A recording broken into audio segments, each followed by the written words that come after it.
Et bonjour à chacun pour ce Godcast où on prend le temps de discuter des fondements pour mettre en place une nouvelle communauté, une communauté de vie chrétienne. Et je suis toujours avec Marius. Bonjour Marius. Bonjour David, bonjour tout le monde. Plaisir de Alors te retrouver. Marius, on continue nos discussions sur ces fondements, sur cette théorie. Et dans une prochaine saison, on ira un peu plus loin du côté pratique. Mais pour aujourd'hui, cette question que je voudrais te donner en introduction, c'est quoi le centre d'une communauté? Quelle est la raison de commencer une communauté et c'est quoi qui doit en être le centre pour toi? Ouais, c'est une excellente question. Et sage est de se la poser avant qu'on démarre. J'ai déjà vu l'opposé pour être honnête. Euh, la question fondamentale, c'est vraiment pourquoi, non seulement pourquoi on démarre, mais qu'est-ce qui se trouve au centre de cette communauté? Qu'est-ce qui est la cheville, le noyau, enfin la charnière, tu peux appeler ça comme tu veux. Et si je partage un peu mon constat en suivant de temps à autre des communautés ou en aidant à développer, la question c'est autour de quoi se forment des communautés.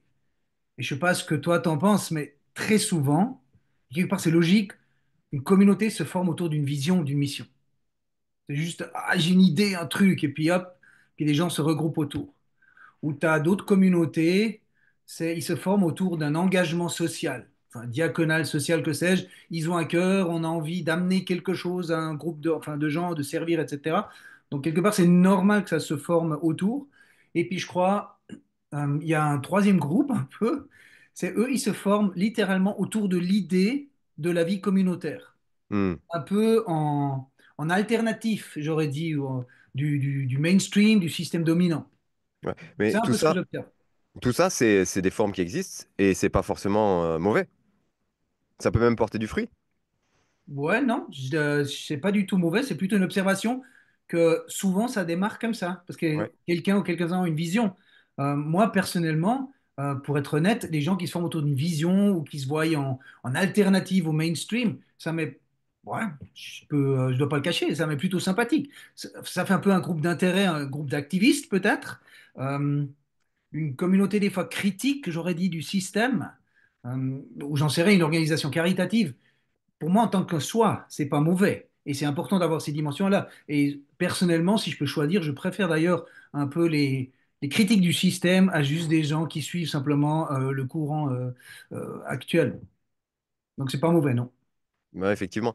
Mais j'imagine que le problème, il atterrit quand la situation devient un peu plus compliquée ou dans les moments difficiles. Oui, je crois que c'est ça. Si tu démarres avec la vision et que tu mets au centre de ta communauté la vision, euh, une belle vision, aussi inspirante qu'elle sera, dans des moments où tu es coincé, dans des moments où tu as une communauté à l'épreuve, la vision en tant que soi, elle va plutôt être ralentie ou bloquée, ou je sais pas. Mais je sais pas, elle t'amène pas vraiment quelque chose pour la communauté dans cette épreuve. Si tu as une mission hyper poignante et tu te dis, ouah, on y va, mais tu as des tensions relationnelles à fond. Comment est-ce qu'une mission, aussi poignante soit-elle, va t'aider à résoudre les tensions relationnelles? Et ça enfin, on peut le garantir. Tu les as tout le temps. C'est clair. Ou les bonnes œuvres, entre guillemets, enfin, je fais exprès d'utiliser ce terme, mais au sens positif. Les choses qu'on fait, les bonnes choses qu'on fait, c'est cool, mais ça va pas nous aider à sortir d'une impasse ou spirituelle ou émotionnelle. Donc, et c'est là où j'aurais dit, si au centre d'une communauté, tu places un de ces trucs, dans les moments difficiles ou d'épreuve, ça va bugger et ça va pas avancer. Donc, moi, je pense, en toute honnêteté, il y a une seule alternative, qui nous garde vivants, qui nous garde agiles et qui est surtout des moyens, enfin, à 360 degrés. La boxe. Et la boxe à 360, c'est rare, ça. Enfin, je me suis rarement vu. Mais peut-être c'est pas mal, ouais, si tu es couché par terre. Non, moi j'aurais dit, en très humblement, au centre, il s'agit de placer ce que je dirais la prière, et la prière dans le sens, prière étant notre relation vivante avec Jésus. Hmm. Sont de la communauté. Je pense que c'est ça la clé. Je pense que le Messie, l'élu, c'est lui qui doit être le noyau, la charnière, Qu'est-ce qu'on avait dit? La cheville d'une communauté. Mhm. Alors moi, je pense qu'il amène lui aussi ensuite une vision ou une mission ou une tâche, ou j'en sais rien, un, voilà, critique du système, du style une communauté, pourquoi pas, qui devient un espace prophétique. Hein, pour moi, c'est des dimensions aussi messianiques, je trouve cool. Mais au centre, il n'y a pas la critique du système ou la vision qu'on a reçue. Au centre, il n'y a pas quoi, mais qui. Donc, une personne, et c'est l'élu, Mhm. Messie. Et c'est lui qui trace le chemin. Et depuis lui et de ce que lui partage, je pense que c'est là où on a ensuite les ressources. Est-ce que tu dirais que tout devrait démarrer par là? Et donc, c'est la source qui va nous amener dans des œuvres, dans des organisations, dans des choses, où même si on a déjà commencé, eh ben, on peut quand même se dire, ah oui, on avait une vision, mais si on la remettait dans la prière, les deux sont possibles, j'imagine? Ouais. Je pense que les deux sont possibles. Moi, je pense, c'est plutôt, enfin, normalement, les gens se regroupent plutôt autour d'une vision. Enfin, je connais peu de communautés qui ont démarré juste pour dire, écoute, comment est-ce qu'on peut suivre Jésus encore plus près dans le quotidien? Qui serait une Hmm, bonne question, je trouve. exactement. Une des questions qui nous avait beaucoup travaillé à l'époque quand nous on a démarré et commencé à cheminer ainsi. Mais souvent c'est quand même un truc un peu plus mission, vision, œuvre, je sais pas quoi. Et je vois pas le problème. La question c'est, mais maintenant que tu construis, et on va parler plus tard, David, maintenant que tu Ouais, construis la vie communautaire, la question c'est qu'est-ce que tu places au centre? ouais. Et c'est là j'aurais dit, même si tu as démarré avec la vision en tête, c'est OK. Mais j'aviserais de s'arranger pour placer dans le quotidien d'une communauté vraiment notre relation avec Jésus, avec Dieu au centre. Tu aurais une liste de points ou de choses que tu as remarqué que ça a apporté d'avoir de mettre ça au centre, de mettre cette culture de prière communautaire au centre. J'aurais dit ici au centre de la communauté. La question c'est ensuite comment est-ce que tu le déclines. Mais si tu mets la prière, terme large, hein, donc c'est-à-dire la recherche vraiment de Jésus, euh, si l'idée c'est comment est-ce que dans le quotidien on arrive vraiment à rester proche du Messie, à le suivre, à comprendre. Si tu fais ça, euh, je pense que tu as droit, enfin c'est tout con, mais à toutes les belles choses que lui propose dans la nouvelle alliance. Donc si tu es coincé, c'est un élément clé de ne pas rester coincé au niveau, comment dire, peut-être vision, parce que là tu vas te battre, tu as du style, mais t'as pas compris David, en fait t'as pas pigé, etc. Et puis mais non, attends, il faut que je te redresse le machin, ça va être compliqué. Mais si tu viens ensemble devant Jésus, avec une, tu dis, écoute, là, je sais pas, on n'arrive pas à focaliser, ou on part pas dans la même direction, mais lui, il a des moyens. Et lui, il parle, lui, il intervient. Que ce soit des images, que ce soit la lecture, que ce soit des personnes, n'importe quoi. Enfin, il n'y a pas besoin d'énumérer ça. Et là, je pense, lui, il amène vraiment ce que j'aurais dit, qui rafraîchit, ce qui est absolument clé, ce qui permet aussi de s'aligner sur sa vision. Hmm. C'est un autre élément. Parce que tu démarres avec ta vision, je dis pas que quand on démarre, et moi souvent, et puis toi, je te connais, hein, on a tous des visions. Et moi, je suis quelqu'un de très visionnaire comme toi. Je pense pas que c'est mauvais. Et je pense que ce qui se passe dans ma tête, souvent, c'est engendré. Et je l'espère, en tout cas, par l'esprit. Mais quand même, chemin faisant, des fois, ça devient très vite notre vision. Puis je commence à le figer. Et c'est là où c'est clé, c'est dire, mais c'est Jésus au centre. Il y a un Hmm. théologien allemand très connu, Dietrich Bonhoeffer, avec ça c'est la force de la langue allemande, avec une truc très sharp et très poignant. Il a dit, j'essaie de le traduire en français, gare, en parlant de communauté, gare à ceux qui s'attendent des autres plus que ce que Jésus a placé entre eux. Et ce qu'il voulait dire, c'est, si entre toi et moi, David, il n'y a pas Jésus, gare à nous. Parce qu'on va commencer à vouloir prendre soit enfin, de l'emprise sur l'autre, ou je projette des attentes envers toi. Ah, mais David, Hmm. bref, c'est pour ça qu'on est ensemble. Mais, et ça va nous mener, ça part en cacahuète, ce truc. Se dire, entre toi et moi, entre guillemets, il y a Jésus. Lui, il fait le lien. C'est son amour qui fait le lien. Et Mhm. ça, c'est une énorme différence. Moi, je pense que Bonhoeffer, là, il a bien cerné le truc. Et c'est ce que je Ouais. vois souvent dans une communauté. On a tout à coup des attentes énormes, par exemple, et on est incapable. en fait, d'y répondre. Donc on est toujours perdant. L'un est perdant, l'autre est frustré, puis enfin tu vois le truc. mhm, Et la question c'est, mais attends, entre nous, chacun est connecté à Jésus. Et ouais, on guillemets entre, pas au niveau séparation, mais on regarde l'autre au travers de Jésus. Et ça fait une énorme différence. Là, ça permet de réconcilier, d'ouvrir des chemins, etc. mhm. Non, non, je suis vraiment d'accord avec ça. Je repense à tous ces moments où nous avons une réunion, un rendez-vous pour parler de la communauté et voir ensemble ce qu'on va faire. Et on a pris l'habitude de commencer toujours par un temps dans sa présence. Excellent. Et ça fait toute la différence parce que quand on arrive le matin, on arrive avec une intention, une impulsion qui est la nôtre, qui est humaine. On s'est levé avec, ou elle est venue en route parce qu'on a réfléchi. Et puis le fait de passer ce temps dans sa présence à lui, les yeux tournés vers lui, eh bien, on se retrouve rencontrés. Et en fait, le plan, l'ordre du jour, c'est beaucoup mieux qu'il vienne après.